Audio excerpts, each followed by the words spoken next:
Ça,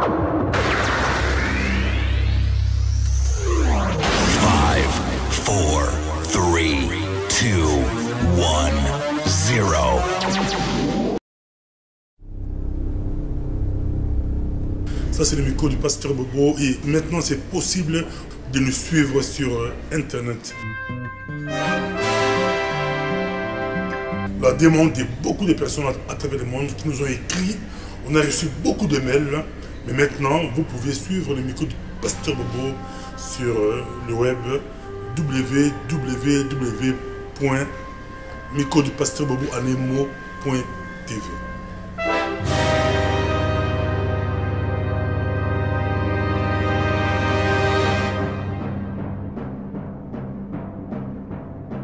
En tout cas, pastorat de la Belgique et ça na santé. Yango vraiment na leki lelo pour na ko informer bana na nzambe nyo surtout et que désordre moko isa makasi animé par un homme de Dieu qui est venu mettre le désordre qu'on passe à l'église à Batou. Mais des gens qui sont reçus comme des missionnaires, côté à l'église de Bango, qui sont venus comme des missionnaires passagers. Alors après ça, à suivre vision. Après qu'on soit vision, et si Kabayamba qui a pensé l'église.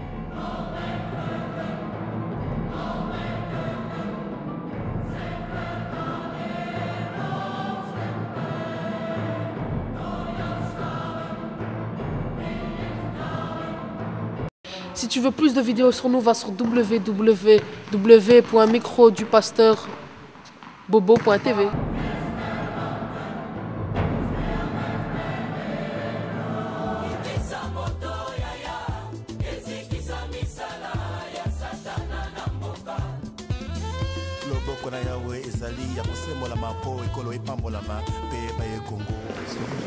Balandi ya micro ya pasteur Bobo partout bozali na kata mokili to pesi bino besoin mbote ozali bela to Belgique to na kata Belgique mais to za pina président ya pastoral ya Belgique to ali na yeme penza Alain Bosengue mbote président. Merci beaucoup mbote pasteur Bobo pour les précisions. Donc on a le premier vice-président de la pastorale de la Belgique.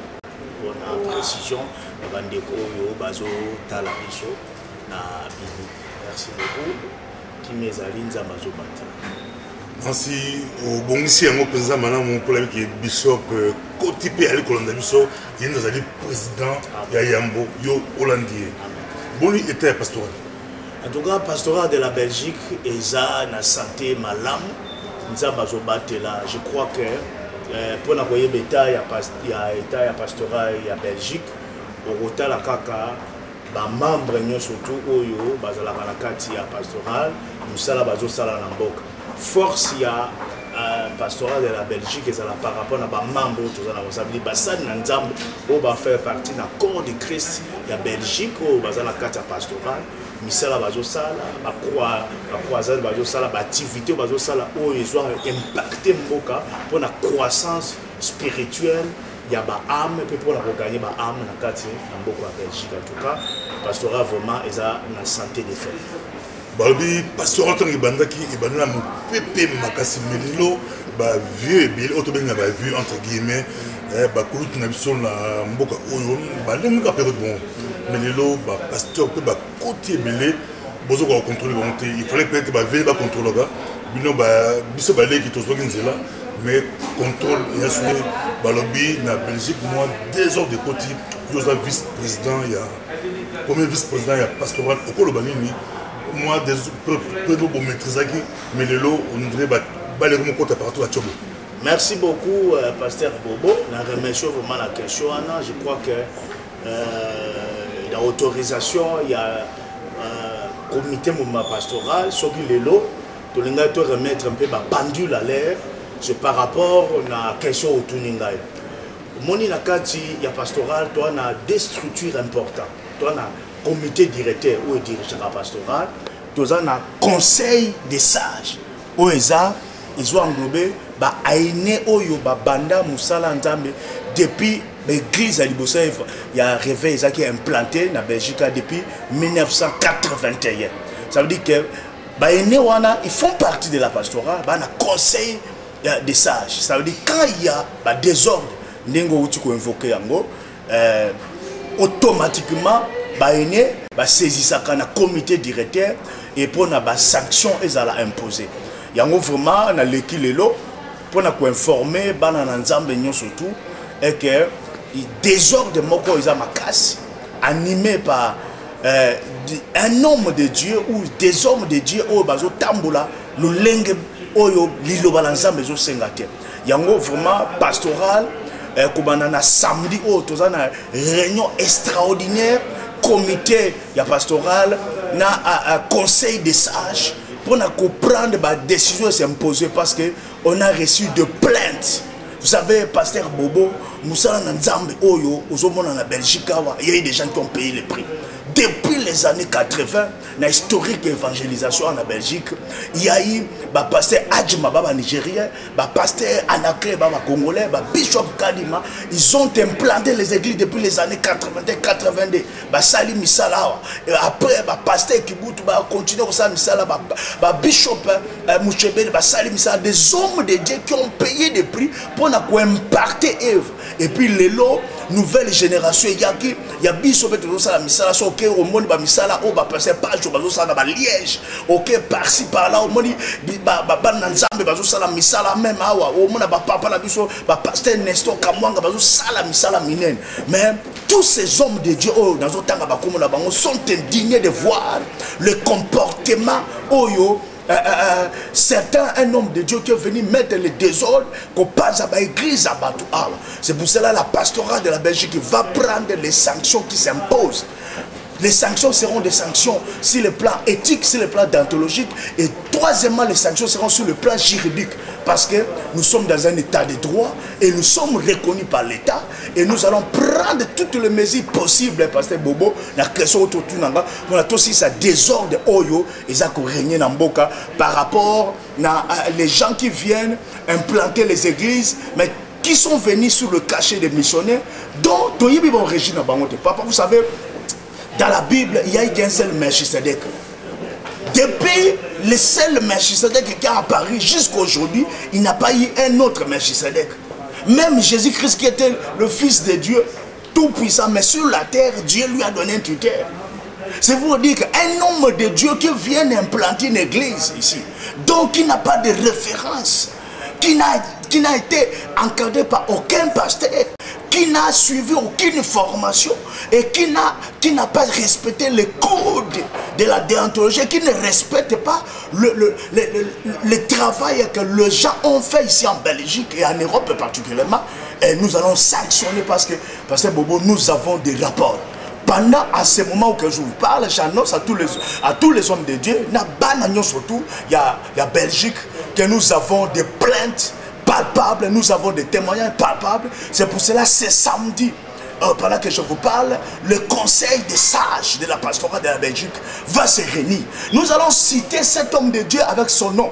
Nous allons déclarer, nous allons montrer des témoignages parce que nous ne pouvons pas permettre le travail que nous avons fait ici en Belgique de gagner les âmes et qu'une personne qui se nomme serviteur de Dieu, qui se nomme avec des noms compliqués, puisse venir détruire l'évangélisation qui a été faite par nos aînés, que nous faisons aujourd'hui, que nous continuons à faire. Cela, nous allons prendre les sanctions qui s'imposent afin que l'œuvre de Dieu et les enfants de Dieu soient bien gardés ici en Belgique.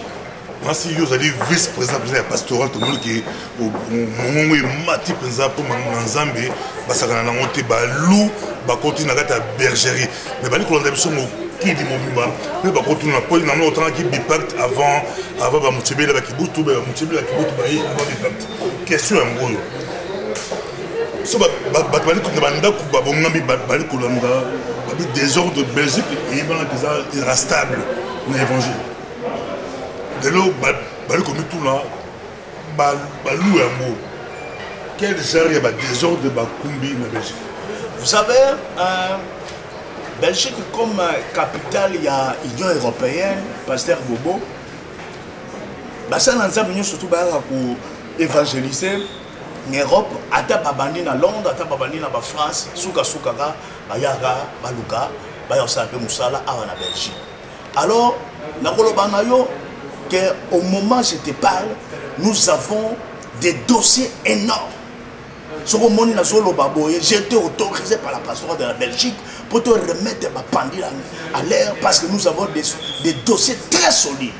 Et ces dossiers-là sont en train d'attacher travail tout ça là sur le terrain. Papa, nous avons des big oyo que on nous a informé qu'on a des preuves tangibles. Il y a qu'on détruit l'église. Au moment où je vous parle, il y a des églises, des hommes de Dieu, des femmes de Dieu, des servantes de l'Éternel. Oyo, bandi musala établi l'église na bango, mais des gens qui sont reçus comme missionnaires, côté à l'église na bango, qui sont venus comme des missionnaires passagers. Bazoleka, batuni okoya kovanda tena ovanda tena oleka. Alors après ça, a suivi vision. Après qu'on a vision, et si Kabayamba qui a panzi église, a suivi bandimi, il y a batouan, il y a un colo, il y a fungole la porte, a Kena Bango, a détruit l'église. Non seulement l'église montée, a détruit plusieurs églises. Neka tolobana linga les gens disent ça no bachela ki yo biloko yo boko cracher les colonnes, excusez-moi les termes. Cela veut dire que les habits sont palpables, tangibles et nous avons des dossiers énormes. Papa, ils sont allés plus loin, même en train de détruire les couples des hommes de Dieu, et des missionnaires comme ça qui viennent sous le cachet de Twitter, qui sont allés même engrosser des femmes sans avoir épousé ces femmes. Papa, nous avons des dossiers graves. C'est pour cela que j'annonce la bande ensemble. Il y a Belgique, nous avons maintenant tout les dossiers palpables. Et papa, nous sommes ici, nous travaillons avec la pastorale de Londres. Nous travaillons permanemment, surtout avec la pastorale de la France, avec le président de la pastorale de France ou le pasteur Mosengo. Nous sommes en communion quand on a perdu même le regretté l'évangéliste Charles Mbongo. On a travaillé ensemble avec la pastorale de la Belgique. Je crois que vous étiez le pasteur Bobo. Les jours quand on a fait le culte d'action de grâce, le docteur Lévy de la France était là. Ça veut dire que nous avons des plaintes qui ont commencé à partir de la France. Nous avons des dossiers énormes, papa. Et je crois que dans les prochaines émissions, même la pastorale de la France va descendre pour que nous puissions arrêter cette hémorragie. L'église de Dieu a des normes que Jésus-Christ, qui est notre modèle, a laissé. Que nous devons suivre ces normes. C'est pour cela que j'annonce solennellement, à ma qualité de vice-président de la pastorale de la Belgique, que nous avons maintenant saisi tous ces dossiers et nous allons prendre les sanctions qui vont s'imposer. La tranquilliser. Et en même temps, Moutounyo surtout a yebi que Ayambaki, un missionnaire en église a tué des ordres. À Salé Loromoro Yamabe, nous continuons à recevoir plainte Nabino, les preuves tangibles. Nous vous demandons de concerter, de contacter le secrétaire général et pastoral, de voir notre secrétaire général, l'évangéliste Francis Kalombo, dans l'espace nord-sud, déposer vos plaintes et nous allons prendre les sanctions qui vont s'imposer parce que nous devons protéger l'œuvre que nous avons, que le Jésus-Christ nous a envoyé pour faire ici en Belgique. Tout le monde a dit que pastoral la Belgique à la Mouki, à la Mouki, la retard Congo, à la Pongi, mais à la Mouki quand même, c'est qui veut convoquer, tous un bilan, on va convoquer. Pasteur Bobo, la Mouki. On était dans le travail de fond. Le travail de fond consiste à voir d'abord... Non, papa, on a voulu avoir des éléments tangibles en tant que des hommes responsables, les conducteurs de masse, les gens qui conduisent de grands ministères, ensemble avec le conseil des sages, on a voulu voir des preuves tangibles.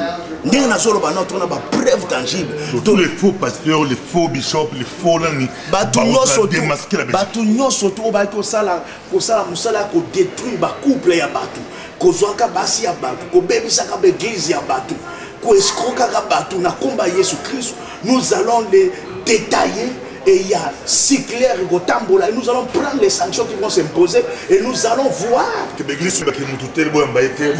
Papa, les sanctions vont s'imposer. pendant que je te parle, samedi, nous avons une réunion extraordinaire avec les comités directeurs et les conseils des sages. Ça veut dire tous les aînés. Nous allons nous réunir dans un endroit précis, dans un endroit secret, pour préparer cette opération, parce que assez c'est assez. Nous ne pouvons plus permettre. Maintenant, nous allons mettre des règles. Vous venez comme missionnaire, nous devons avoir des lettres, des recommandations, nous devons avoir les témoignages, nous devons avoir les références de quelle école tu sors-tu. Parce que chaque personne qui sert l'Éternel doit avoir une référence. L'été en Belgique, pasteur et un autre, sur le pays là-bas, on peut pas pour ça bâtir ordre, pour ça collaborer là-bas. Est-ce qu'un niveau là-bas, beaucoup ça a fait que ceux qui convoquer, faux pasteur ou un loup, qui bango, ceux qui bango exercer tes propos comme l'État belge qui va tout bouillir, va travailler pour bazar, tu as des ordres pour la bouillir, parce que c'est pas bon pour l'État belge. Papa, il y a 2 semaines, si je ne me trompe pas, le ministre président. Il y a Bruxelles, nous a reçu le pasteur. Et nous avons travaillé des grandes décisions avec le ministre président. Ça veut dire que les sanctions vont commencer au niveau de ici à Bruxelles. Si toutes les églises qui ont été implantées n'a pas aventurier, n'a pas escroc, les sanctions vont s'imposer. Il y a au niveau, il y a l'État, au niveau, il y a l'autorité, tout ça, il y a la relation.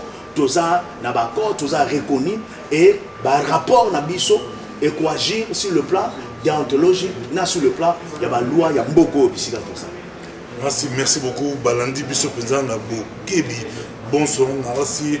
Basepeli Belgique, ils ont beaucoup oyo, ils ont réputé dans mon ordre. Mandambu ya batu ba meka pour ça des ordres quand on a au Samara la côté frontière. Mais pasteur à Belgique, on a un pasteur à Belgique, un pasteur à Ruta qui n'a pas beaucoup de voisins. Belgique, ils ont l'ordre de l'angle, pour se payer tout le monde qui est vice-président, premier vice-président pastoral, dans le niveau pastoral, pour Télémi, pour ordre, pour l'Inde, la Penza, mieux sur le micro, pasteur Bobo, Narasi, pour autant pour ce micro, pour le lobby, c'est pas pasteur Belé, pour Ken de Penza, pour l'Anda dossier, pour te ordre et ils ont malade à ville, pour te Belgique, ils ont tout un train, il y a diaspora. Merci beaucoup. En tout cas, nous remercions par Bobo na micro na yo. Je crois qu'au nom de la pastorale à Belgique, au nom du comité de conseil des sages, vraiment, par la grâce du Seigneur, nous allons remettre le pendule à l'air. Et Bananzambe, Basananzambe, ou Bazalaki attristé, ou Bazalaki blessé dans le comportement, il y a ils vont payer le prix sur le plan spirituel et sur le plan juridique parce que tout ça a état de droit. Vraiment, au nom de la pastorale de la Belgique, que Dieu garde la Belgique et les hommes de Dieu et le travail que nous sommes en train de faire. Merci beaucoup. En tout cas, merci beaucoup aux pasteurs, aux hommes même. Est-ce que pasteur a outa ou éviter, est-ce que mon camion a outi ou éviter papa ne a moli mon père a évité à bimika nous à bande église exactement beaucoup de temps pastoral on peut se numéroter yo vice-président pastoral ba voir la vidéo ba pour ça benga ba expliquer peut-être sur tous les gens comme quoi à qui vient motambo c'est pousse motambo c'est bus maman au bout surtout qui a comme pasteur ba pour ça ba benga qui est-ce que comme pasteur ba monter comme c'est le pasteur a évité maman a bandi na ba dégâts. Pendant que Nazoloba, je crois que par intermédiaire, il y a pasteur Bobo, na équipe de réalisation Mobimba, beaucoup de monde a numéro na biso, ba coordonner tout, beaucoup déposer ba plainte na bino, ba il y a ba désordre nous sur beaucoup connaître ndenge pasteur Bobo, a outi koloba pasteur na bino moi camarade bino père spirituel ne boyebité, a outi la wa boyebité, tanta ko bete bino li solo que a outa ki na France, wa bete li solo que a outa na Angola, moi ou a outa États-Unis, wa outa to yebi bisika outa te. Donc au moins alors chose na ba kanengwana ba numéro na biso ezo affiché na écran na bino pendant que tozolo ba awa avec ba adresse email et je crois que bozana ba plainte pour contacter biso et vraiment nous allons continuer parce qu'au moment où nous parlons nous avons des plaintes et nous avons des preuves à l'appui, nous avons même des vidéos, des enregistrements, nous avons même des cassettes audio qu'on nous a envoyé au niveau de la pastorale des habits. Alors, nous continuons à récolter ces habits. Si ils ont un cas, ils ont un cas dans l'église, ils ont un cas de famille, bon, contactez Bisson au sein de la pastorale de la Belgique, car l'État est venu de mettre l'ordre au sein de la pastorale de la Belgique. Que Dieu bénisse la Belgique. Merci beaucoup. Merci beaucoup. Nzambe a pambo la Belgique. Il y a pambo la diaspora congolaise. Côté diaspora, on va thème à l'église. L'église n'est pas la diaspora. Et qui est de donc moi ordre et aux amanamons. Merci.